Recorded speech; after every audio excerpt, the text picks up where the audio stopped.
1 പത്രോസ് 4-ാം അധ്യായം 2-ാം വാക്യം. ജഡത്തിൽ കഷ്ടമനുഭവിച്ചവൻ ജഡത്തിൽ ശേഷിച്ചിരിക്കും കാലം ഇനി മനുഷ്യരുടെ മോഹങ്ങൾക്കല്ല, ദൈവത്തിൻ്റെ ഇഷ്ടത്തിനത്രേ ജീവിക്കേണ്ടതിന് പാപം വിട്ടൊഴിഞ്ഞിരിക്കുന്നു. യേശുക്രിസ്തു മനുഷ്യനായി ഭൂമിയിൽ വന്ന് കഷ്ടമനുഭവിച്ചതിനെക്കുറിച്ച് പത്രോസ് അപ്പോസ്തലൻ ഇവിടെ രേഖപ്പെടുത്തുന്നത് നമുക്ക് മാതൃകയാക്കാൻ ഉദ്ദേശിച്ചാണ്. യേശു ശരീരത്തിൽ കഷ്ടമനുഭവിച്ചതിനാൽ നാം ആ സ്വഭാവത്തെ ആത്മീയ ആയുധമായി ധരിക്കാൻ ആവശ്യപ്പെട്ടിരിക്കുന്നു. കഷ്ടമനുഭവിക്കുന്നത് ഒരു ആത്മീയ ആയുധമെന്ന് പറയണമെങ്കിൽ നാം അതുമായി ബന്ധമുള്ള ഒരു പോർക്കളത്തിലായിരിക്കുന്നു എന്നർത്ഥം.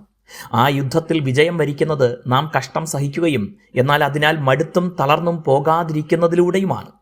യേശു ഭൂമിയിൽ വന്നത് തന്നെ കഷ്ടമനുഭവിച്ച് മരിക്കാനാണ്. അതിനായാണ് മനുഷ്യരൂപമെടുത്തതും.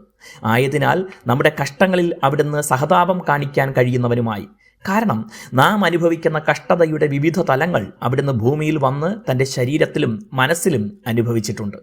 എന്നാൽ ഒരു കഷ്ടതയ്ക്കും നമ്മുടെ കർത്താവായ യേശുവിനെ അവിടുത്തെ ദൗത്യത്തിൽ നിന്ന് പിന്തിരിപ്പിക്കാനായില്ല.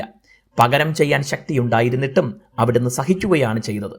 ദൈവപുത്രൻ എന്നുള്ള പദവിയിൽ ഉണ്ടായിരുന്ന അധികാരം ഉപയോഗിച്ച് കഷ്ടങ്ങളെ ഒഴിവാക്കിയില്ല.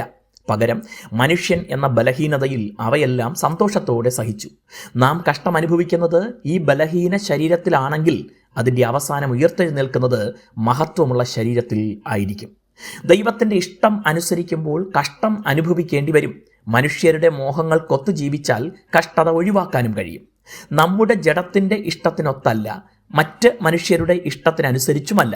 യേശുവിൽ ആത്മീയ ജീവൻ പ്രാപിച്ച നാം ഇനി ജീവിക്കുന്നത് ദൈവത്തിൻ്റെ ഇഷ്ടത്തിനൊത്ത് മാത്രമായിരിക്കണം. കർത്താവിൻ്റെ നാമം നിമിത്തം നാം സഹിക്കുന്ന സകല കഷ്ടത്തിനും ദൈവം പ്രതിഫലം നൽകും.